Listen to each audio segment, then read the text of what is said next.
But my point is the general principle of, okay, so if it's not BlackRock that goes in to rebuild an area, it's like, okay, well, who else is it going to be? It's like, Zhang Wu. Yeah. okay, it's going to be Zhang Wu, exactly, or it's going to be some other investor, right?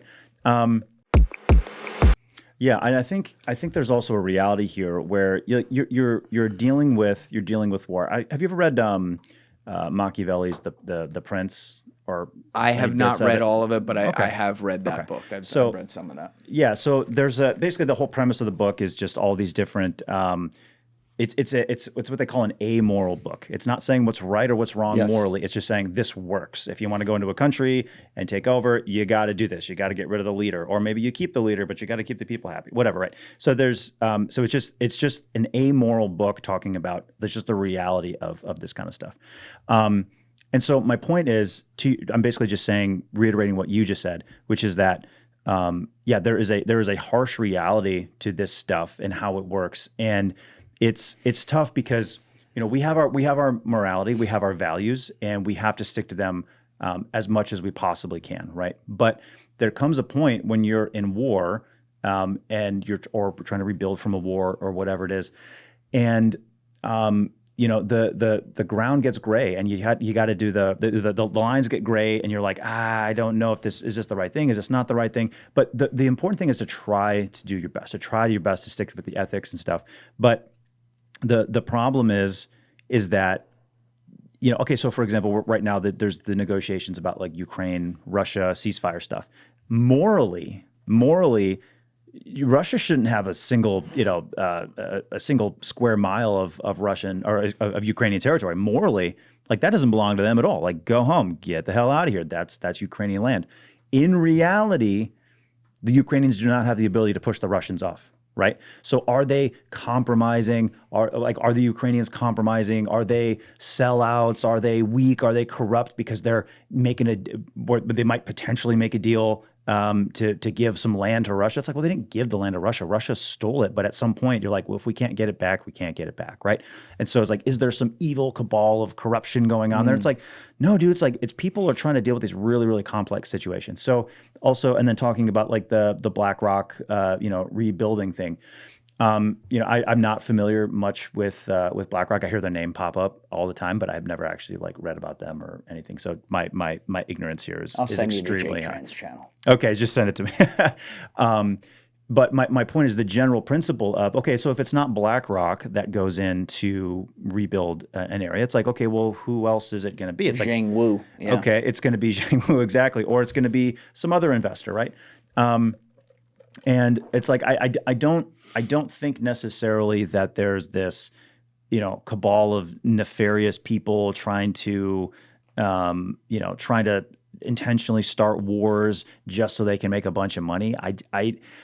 I think that has happened in the past. I think that there's cases to be made, and you certainly got to pay attention to it. But when I see like what goes on in like geopolitics, it's not that much different, in my opinion, than what I see that happens in interpersonal relationships with people. Like relationships between countries in my opinion, is not that much different than what happens between two different people. With you. It's like, okay, oh, let me guess, there was a miscommunication. Oh, let me guess, your values weren't aligned. Oh, let me guess, you both want this same thing. Okay, all right. Well, yeah, like that sounds like an argument with your, with your friend, Right. or a regular person.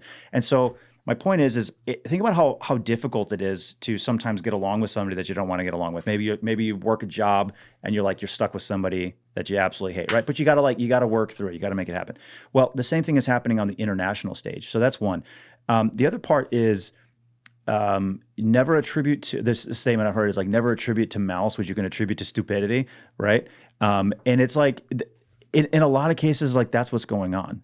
People are just really dumb, and or it's ignorance. Like they just don't know what the right decision is, and it's really easy in hindsight to go like, oh well, these guys shouldn't have done this and they shouldn't have done that, and in 1940 Churchill should have done that, and whatever, blah blah blah, right? It's really easy to do that in hindsight, but it's very very difficult in the moment to make quick strategic decisions.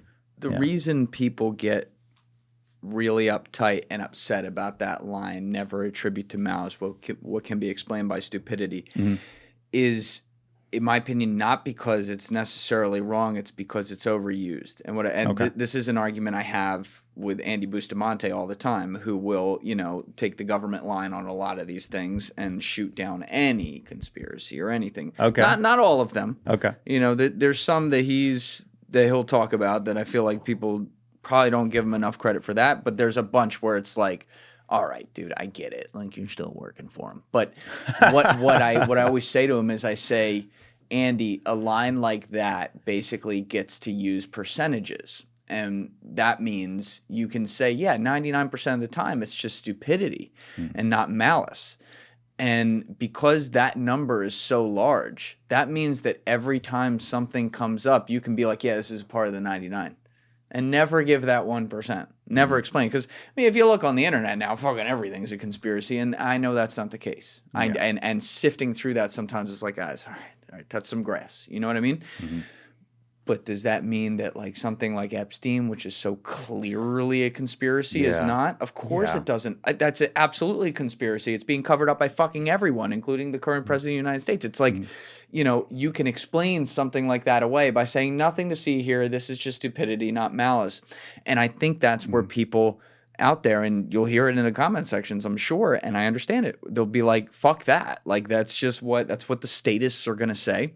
Mm-hmm. And that's not the lane you come at it from at all. You're working on your own out there, and it's not like you came from the intel world or something like that. You're a Navy SEAL. It's very different. But a lot of these other guys who do come from those worlds or come from Washington, D.C. and work in these think tanks and stuff like that, when they use the lines like that, I mean, can you understand why people are like, wait a minute? Yeah, no, I totally get that. That's fair. And again, I'm not really in this online space with that. Good for you. So to your point, that 1% of time, and this is where you can't write off what people are saying, right? So like, you're going to send me some stuff about BlackRock, right? I'm honestly going to go into it with the attitude of, I don't know. I have no idea. You might be 100% right. You might be 100% wrong. Yeah. I have no idea, because I've heard the name.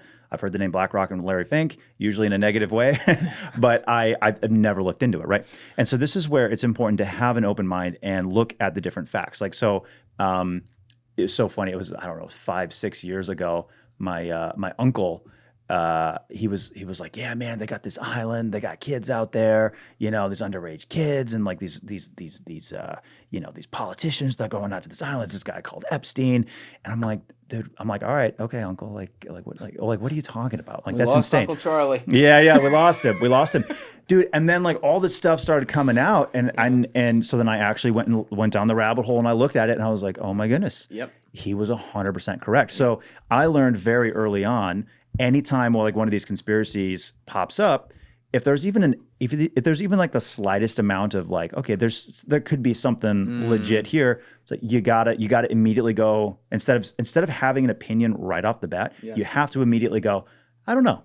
I'm not gonna jump in and go like, yeah, 100% agree with you, but I'm not gonna be like, no, that doesn't make any sense, no way, until I've actually looked into it. And because the repercussions of getting it wrong, even that 1% of time, are so disastrous and are so horrible that you can't ignore it, right? And that's the thing. Yeah. It takes a lifetime to build up a reputation of trust.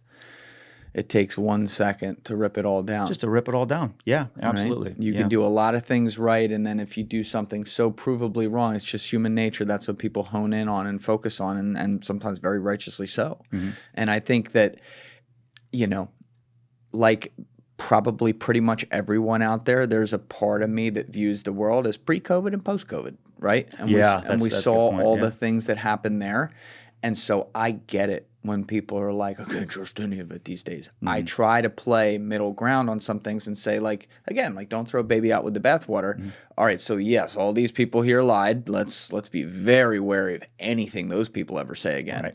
But like all these people over here who maybe knew less about that or weren't really a part of it, that have a lot of other great ideas, let's not just throw out all their great ideas because of their title. Mm-hmm. Like there has to be some reasonable nature there. But I get it Thank you guys for checking out this clip. If you haven't already subscribed, please subscribe and hit the like button on this video. It is a huge, huge help. And if you'd like to check out this clip's full podcast episode, that link is in the description below or right here. And finally, you can follow me on Instagram and X by using the links in my description below.